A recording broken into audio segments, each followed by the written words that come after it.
రాష్ట్రంలోని CM relief fund పంపిణీ విషయంలో పి గన్నవరం నియోజకవర్గ ప్రజలకు అందినంతగా రాష్ట్రంలోని ఏ నియోజకవర్గ ప్రజలకు అందట్లేదు అంటే నేను 24 గంటలు మీ సేవలోనే ఉంటున్నా. ఉదయం 10 గంటల నుంచి రాత్రి 10 గంటల వరకు క్యాంపు కార్యాలయంలో చిన్నవారికి పెద్దవారికి అందరికీ అందుబాటులో ఉంటున్నా. ఆ విషయం మీరు గమనించారా అంటూ సీఎం రిలీఫ్ ఫండ్ పంపిణీ సభలో సభాముఖంగా సూటిగా ప్రశ్నించారు. 5వ విడత సీఎం రిలీఫ్ ఫండ్ పంపిణీ కార్యక్రమంలో 24 మంది లబ్దిదారులకు గాను 11,30,916 రూపాయల సొమ్మును చెక్కుల రూపంలో పంపిణీ చేశారు. అనారోగ్యంతో హాస్పిటల్స్ చుట్టూ తిరుగుతూ బాధపడుతున్న ప్రజలకు వారు చూస్తున్న నష్టానికి నా వంతుగా వీలైనంత త్వరగా వారికి ఉపశమనం కల్పించే ప్రయత్నంలో అవసరమైతే నా సొంత సొమ్మును ఖర్చు పెట్టి వారికి త్వరితగతిన లబ్ది చూపేలా నేను నా ప్రయత్నం చేస్తున్నానని, ఈ విషయంలోని ఆ పార్టీ ఈ పార్టీ అని రాజకీయ భేదాలు లేకుండా సేవ చేయడమే నా వంతని సభాముఖంగా తెలిపారు. ఈ కార్యక్రమంలోని నియోజకవర్గంలో ఐనవిల్లి, అంబాజీపేట, పి గన్నవరం, మామిడి కుదురు మండలాల నుంచి కూటమి నాయకులు, కార్యకర్తలు, లబ్దిదారులు పాల్గొన్నారు. వాళ్ళు పడినటువంటి బాధల వల్ల పేదరికంతో వాళ్ళ అవి సమకూర్చుకోలేని కారణంగా అవి తీసుకొస్తారు. కాబట్టి ఆ బిల్స్ ని ఇమ్మీడియట్ గా మా పిఏ వాటిని ఏ విధంగా అంటే వాటికి ఏమైతే ఉండాలో అవన్నీ చూసి క్రోడీకరించి ఇమ్మీడియట్ గా అవి పంపించడం, వాటిని మళ్ళీ అక్కడ కూడా ఫాలోఅప్ చేసి అది ఇంక చెప్పాలంటే సిగ్గు కూడా మా సొంత డబ్బులతోటి త్వరగా అయ్యేటట్లు ఇక్కడి నుంచి ట్రావెల్ చేసి ప్రత్యేకించి అదే పని మీద అవి చెక్కులు అయ్యే వరకు కూడా అదే పని మీద ఉండి చేసేటువంటి కార్యక్రమం అది.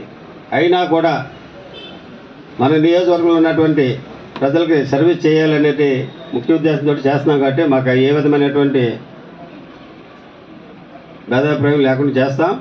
ఈ విషయంలో కొత్త కాబట్టి పెద్దలు అనుభవజ్ఞులు చెప్పారు కాబట్టి తప్పనిసరి పాటిస్తాం. అంతేగాని ఆయన తెలుగుదేశం పార్టీ అనో లేకపోతే ఇంకోటనో నేను ఏ విధంగానూ కూడా భేదాభిప్రాయం చూపించాను. ఏం సార్, అది నిజంగా మన నియోజకవర్గంలో నీటి సంఘాల విషయంలో కూడా చాలా మంచి పేరు వచ్చింది. అయితే చిన్న డిస్టర్బెన్స్ జరిగింది. పెదపూడి నీటి సంఘం గురించి మీ అందరికీ తెలుసు. అక్కడ కూడా పెద్దలు రాంబాబు గారు, నాథబాబు గారు, ఆకుల రామకృష్ణ గారు వాళ్ళ ముగ్గురు కూర్చుని ఇంచుమించు 2 hours వాళ్ళని సముదాయిస్తే కనీసం పెద్దల మాట కూడా పట్టించుకోలేదు. అటువంటి వాళ్ళ మీద క్రమశిక్షణ చర్యలు తీసుకోవాలని ఈ సందర్భంగా తెలియజేస్తున్నా. మన జిల్లా నాయకులు తప్పనిసరిగా ఈ విషయంలో మాత్రం మీరు చర్యలు తీసుకోవాలి. ఇక మీద ఇక ముందు మళ్ళీ అటువంటివి జరగకూడదు. ఎందుకనంటే మనం ఒకళ్ళు ప్రపోజ్ చేసిన తర్వాత దాన్ని ఎట్టి పరిస్థితుల్లో అపోజ్ చేయకూడదు అనేది మన పార్టీ నిర్ణయం, కూటమి నిర్ణయం. అటువంటి కూటమి నిర్ణయాన్ని వ్యతిరేకించినటువంటి వ్యక్తుల మీద తప్పనిసరిగా క్రమశిక్షణ చర్యలు తీసుకోవాలి. ఇకపోతే సొసైటీస్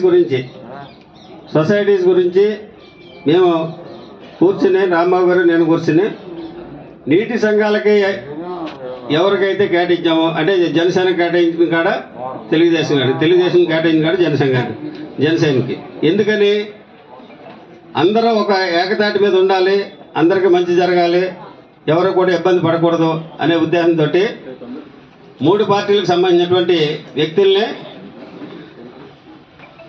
మేము సెలెక్ట్ చేయడం జరుగుతుంది.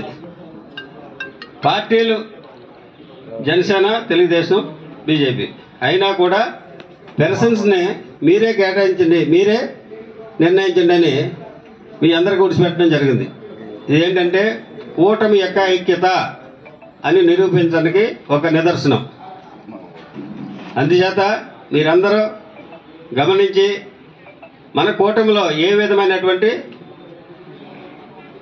భేదాభిప్రాయాలు రాకుండా మనం పెద్దలు ఏదైతే నిర్ణయించారో దాన్ని తప్పనిసరిగా పాటించాలని ఈ సందర్భంగా తెలియజేస్తున్నా.